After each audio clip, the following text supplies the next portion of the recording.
नमस्कार प्रिय साथियों, आप सभी के समक्ष उपस्थित हूँ। आज बात करेंगे वार्षिक राशिफल के इस सीरीज में मीन राशि की 2024 आने वाला जो वर्ष है वह मीन राशि वालों के लिए किस प्रकार का लाभ देने वाला है या फिर पूरा वर्ष किस प्रकार का रहने वाला है, इस पर पूरी चर्चा विस्तार से करेंगे। मित्रों, मीन राशि जिस पर कि शनि की 7.5 का पूर्ण प्रभाव चल रहा है। शनिदेव सिर पर विराजमान है मीन राशि वालों के। अब इस 7.5 का भी प्रभाव किस प्रकार का रहेगा इस वर्ष में, उसके अलावा यह जो वार्षिक राशिफल है यह स्त्री और पुरुष दोनों के लिए एक समान लागू होगा। यह जो वार्षिक राशिफल है किस प्रकार से देखने की आवश्यकता है, तो जिनकी जन्म कुंडली है वह चंद्र राशि और लग्न पर आधारित यह वार्षिक राशिफल है, और जिनकी जन्म कुंडली या फिर जन्म राशि का पता नहीं है वे लोग अपने प्रचलित नाम यानी जिस नाम को लिखते हैं, जिससे सिग्नेचर करते हैं, उसी नाम के आधार पर इस वार्षिक राशिफल को देखें। मित्रों, वार्षिक राशिफल में शनि ग्रह की जब 7.5 मीन राशि पर रहेगी तो यह किस प्रकार का रहेगा, तो यह जो है उतार चढ़ाव भरा वर्ष दिखाई दे रहा है। स्वास्थ्य के दृष्टिकोण से यह वर्ष जो है वह मध्यम रहने वाला है मीन राशि वालों के लिए। और धन के दृष्टिकोण से बात करें तो थोड़ी सी उदासीनता आपको प्राप्त हो सकती है वर्ष के प्रारंभ में, लेकिन यह वर्ष जैसे जैसे आगे बढ़ेगा यह वर्ष आपको बहुत सारी खुशियां देकर जाने वाला रहेगा। मित्रों, पढ़ाई के दृष्टिकोण से अगर बात करें तो पढ़ाई में मन विद्यार्थियों का थोड़ा कम लगेगा, लेकिन इसका अर्थ ये नहीं कि आप पढ़ना छोड़ दें। आप थोड़ा सा परिश्रम करें, अथक प्रयास करें, और अथक प्रयास करने वालों की कभी हार होती ही नहीं है। निश्चित तौर पर परिणाम आपके पक्ष में होंगे अगर आपने थोड़ा बेहतर तरीके से मेहनत किया तो। लॉटरी, सट्टा और शेयर मार्केट, इन क्षेत्रों में जो लोग कार्य करते हैं, इससे जो लोग जुड़े हैं उनके लिए भी यह वर्ष बड़ा ही शुभ दिखाई दे रहा है।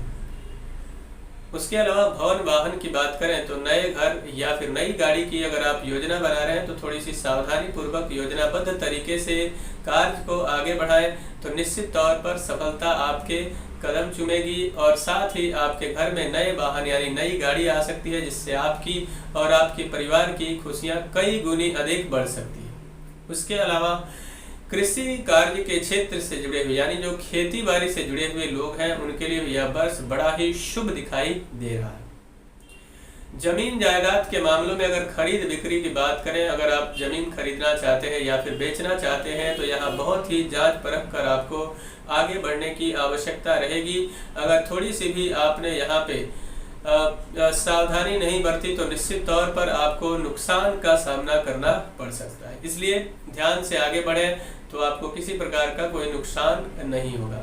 प्रेमी जोड़ों के लिए भी थोड़ा सा यहाँ पे संभल कर चलना होगा इस वर्ष के प्रारंभ में, तो आपके संबंधों में विच्छेदात्मक योग नहीं बनेगा, यानी कि संबंध टूटने के जो आसार दिखाई दे रहे हैं वो बिल्कुल समाप्त हो जाएंगे और आपका प्रेम परवान चढ़ेगा। मित्रों, बात करते हैं रोग और शत्रुओं की।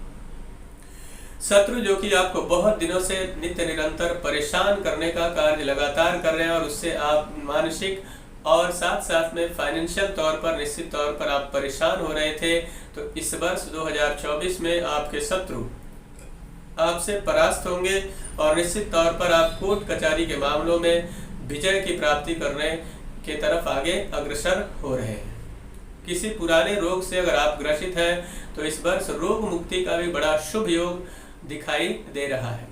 अब व्यापार की बात करें तो प्रारंभ में आपको अधिक परिश्रम करना पड़ सकता है, लेकिन परिश्रम के पश्चात सफलता का पूर्ण योग भी बनता हुआ दिखाई दे रहा है।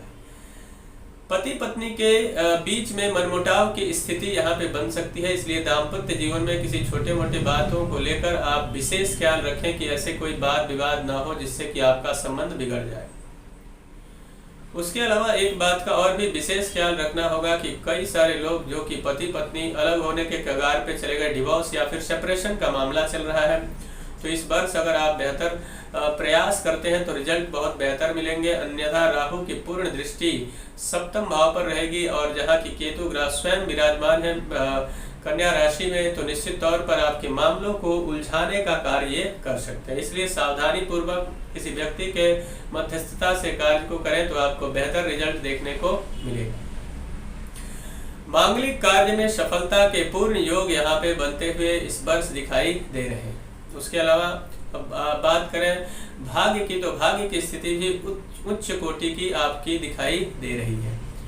नौकरी में पदोन्नति का सुंदर योग है, यानी कि अगर आप नौकरी पहले से कर रहे हैं, नौकरी में विद्यमान है और आपका प्रमोशन नहीं हो पा रहा था, पिछले कई वर्षों से आप बाधित थे, उस बात को लेकर बड़े ही चिंताग्रसित और उदासीन रहा करते थे, तो यह वर्ष आपके लिए बहुत सारी खुशियां लेकर आने वाला है और आपके पदोन्नति होगी, यानी कि आपका प्रमोशन होना लगभग तय दिखाई दे रहा है। साथ में प्रमोशन के अलावा जिनका पेमेंट नहीं बढ़ रहा है, यानी वेतन नहीं बढ़ रहा है, इंक्रीमेंट नहीं हो रहा है, तो निश्चित तौर पर इस वर्ष उसका भी बड़ा ही शुभ योग बनता हुआ दिखाई दे रहा है।